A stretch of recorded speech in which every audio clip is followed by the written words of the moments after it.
the Advocacy Network participants. We are recording this. So Emily and Evelyn, it's so great to have you both here.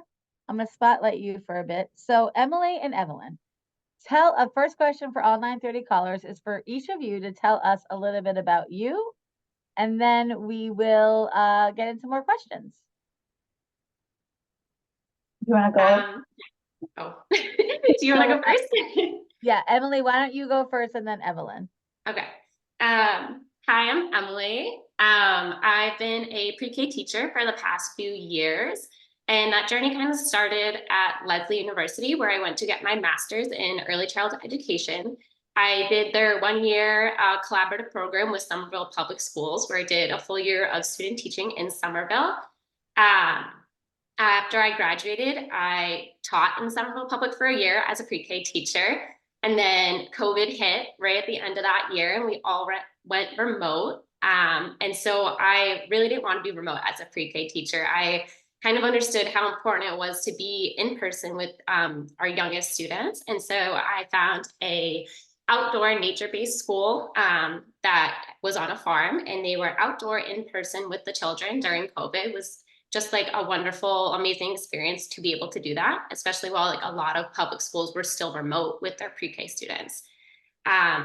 And I think like my biggest takeaway from that experience was just observing and reflecting on how children learn and play in nature. It was just their level of play there was just so creative, so imaginative. They would take sticks and leaves and rocks and turn it into a hair salon. It was just a wonderful experience to observe that. I also taught at another private school that was a Reggio-inspired program in an urban setting. And their program was just wonderful. They had beautiful, high-quality materials that their teachers would present and offer to children in just these inspiring ways. And the children's play and learning was just so inspired from these materials.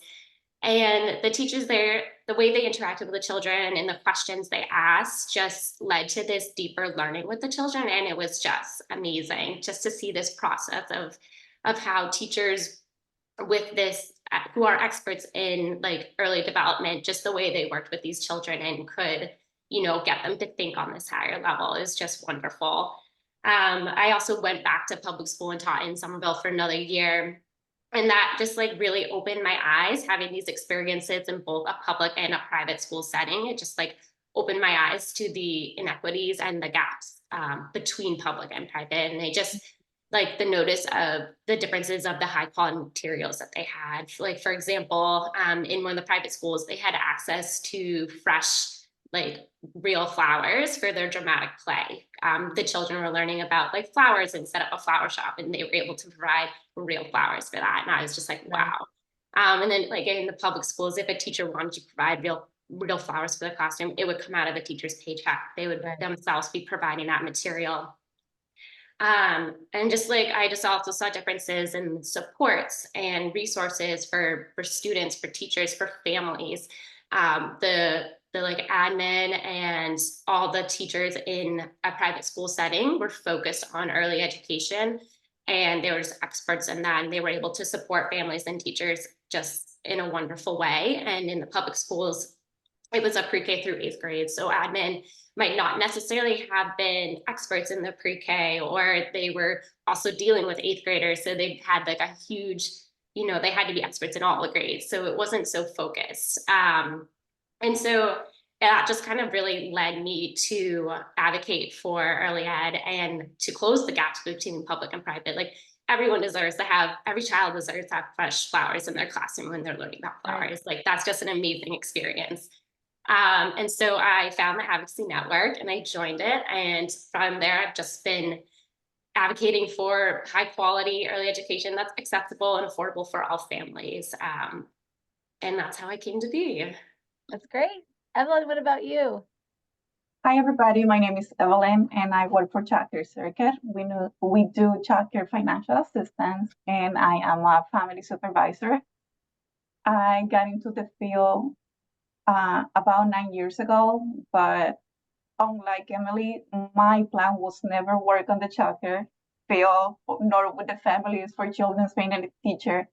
It was not my plan, but I can't imagine myself doing anything else.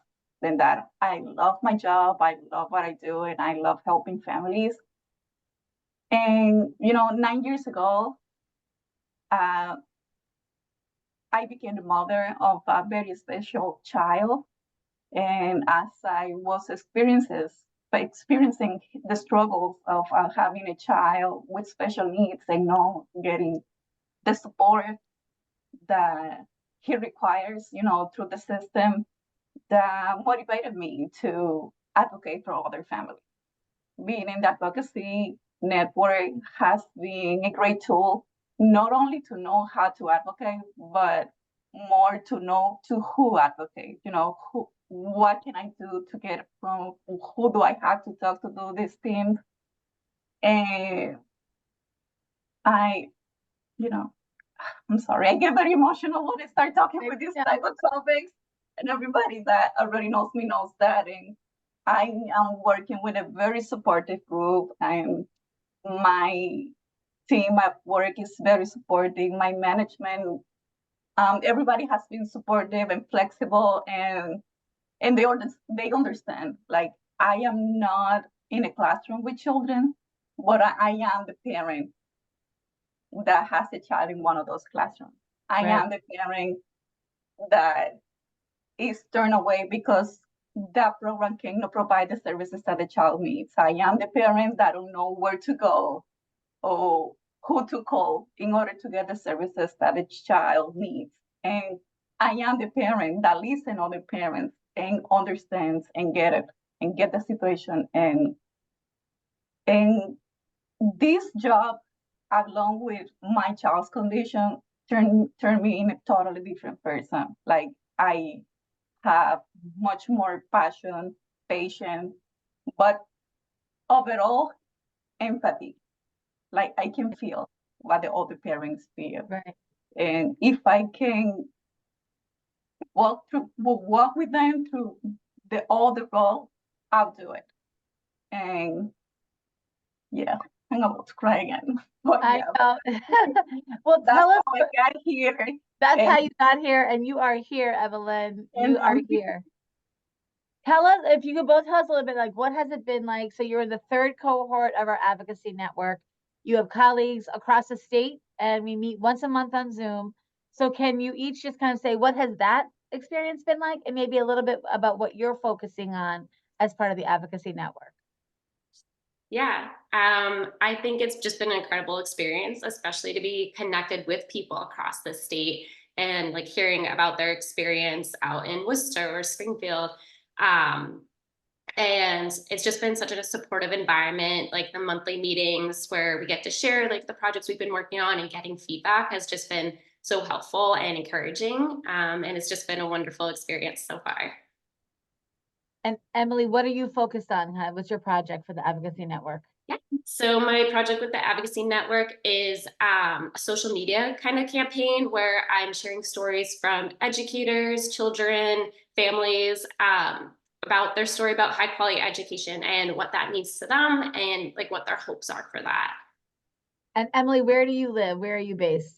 I'm living in Watertown right now. Watertown, great. And Evelyn, what about you? Tell us about your experience in the advocacy network. Well, my experience has been fantastic. At the very beginning, I thought that I was in the wrong place because I was not a teacher, I was not a director. And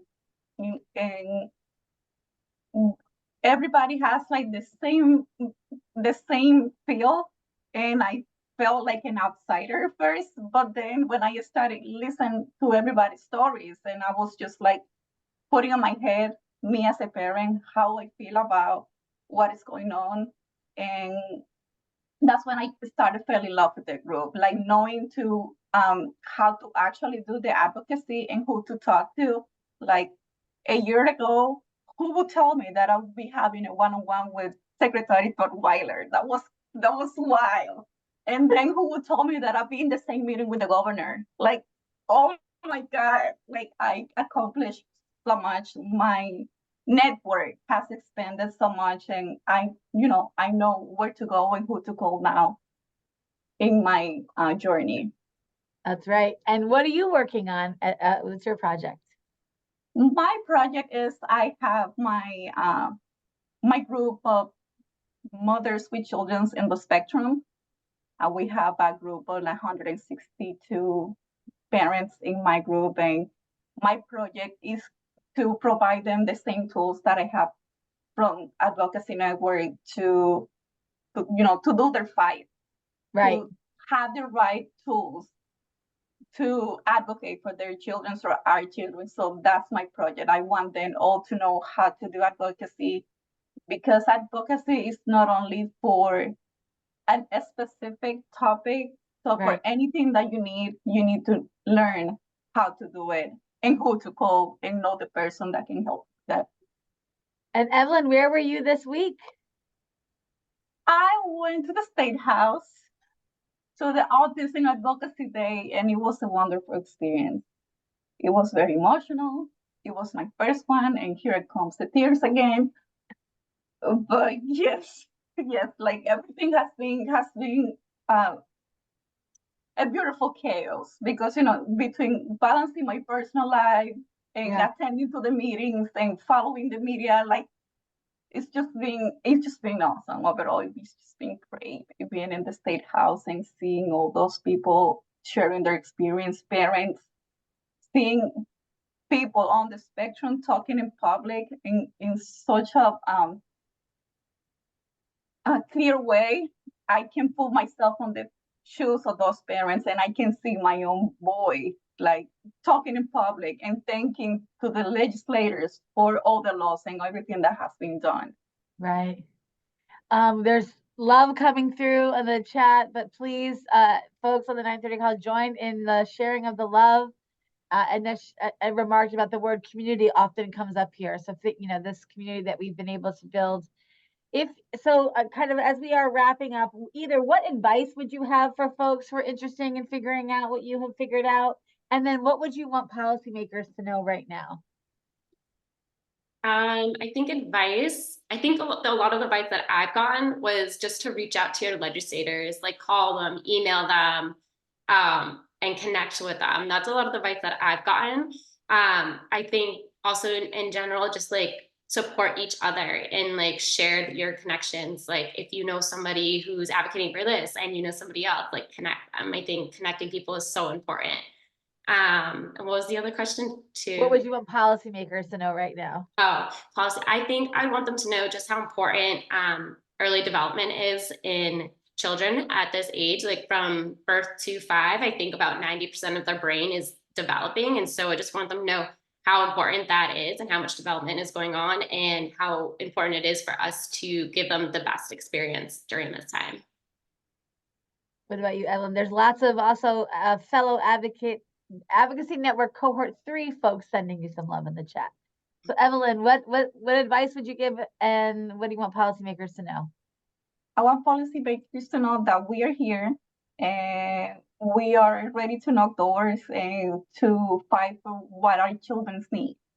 And that will be a nonstop fight, and we do everything we got to do, learning how to advocate to get what our children need. That's what I want them to know, that we're here and we're going to keep fighting. And then what advice would you give for other people? What would you tell Evelyn of a year ago that couldn't imagine being at the State House or being with Secretary Tutwiler? That's just a wild thinking. Like that's like how fast it seems to happen, but right. How long it took to get there. Wow. That's it, Evelyn. That's it. That's such a good observation, because it is almost like a waterfall starts falling and all of a sudden you can see connections and build relationships. Emily, your advice of just reaching out, right? We have so many of those skills as early educators. And sometimes we discount them because we think, we're not important, which we know that that's not how we should frame things. We've heard this over and over on the call that they need our expertise and advice. And so, Evelyn, I know that you wanted to share something. Yes. If you let me to share my screen. I can share my screen. I have it all ready for you. Yes. Okay, this is a poem that a very caring manager gave me in the very beginning when Diego was diagnosed with autism, that I didn't understand that poem at the moment because I was, in a dark place, but now I can read it every day and I believe everybody can apply it to their own fight.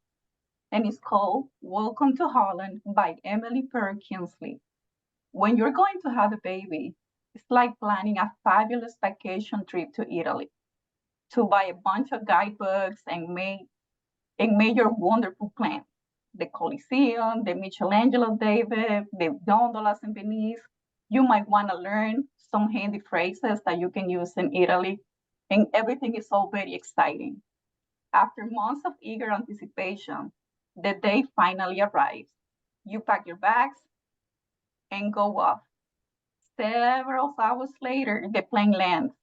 The stewardess comes in and says, "Welcome to Holland." Holland? You say Holland? What do you mean, Holland? I signed up for Italy. I am supposed to be in Italy. All my life, I had dreamed in going to Italy, but there's been a change in the flight plans. They have landed in Holland, and you must stay. The important thing that is that they haven't taken you to a horrible, disgusting, filthy place full of pestilence, famine, and disease. It's just a different place. So you must go out and buy new guides, books, and you must learn a whole new language. And you will meet a whole new group of people that you will never have met. It's just a different place. It's a slower pace than Italy, less flashy than Italy. But after you've been there for a while and you catch your breath, you look around and you begin to notice that Holland has windmills and Holland has tulips. Holland has even Rembrandt. But everybody you know is busy going from Italy. And for the rest of your life, you will say, yes, that's where I was supposed to go. That's what I had planned. But if you spend your life mourning the fact that you didn't get to go to Italy, you might never be free to enjoy the very special, the very lovely things about Holland.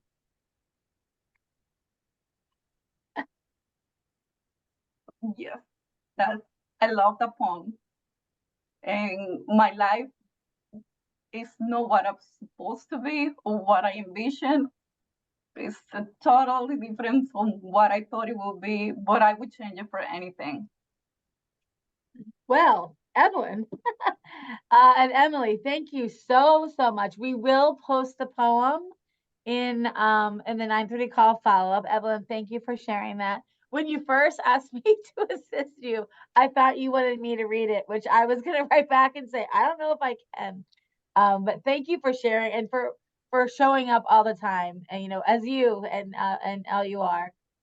We are so glad to continue this meet and greet with our network participants. You can see more on our website, and they're halfway through this Advocacy Network experience, but we're so thrilled to have you part of our Strategies for Children community. And so thank you again to Titus for walking us through the budget. We will not be here on Monday. Please cheer on the athletes who are going to be traveling 26.2 miles in the Boston Marathon. We will be back here on Tuesday, and we'll send the schedule. Keep the love coming in, chat. Thank you, Evelyn and Emily, and we will see everybody next week. Take care. Bye, everybody. Thank you so much. Thank you.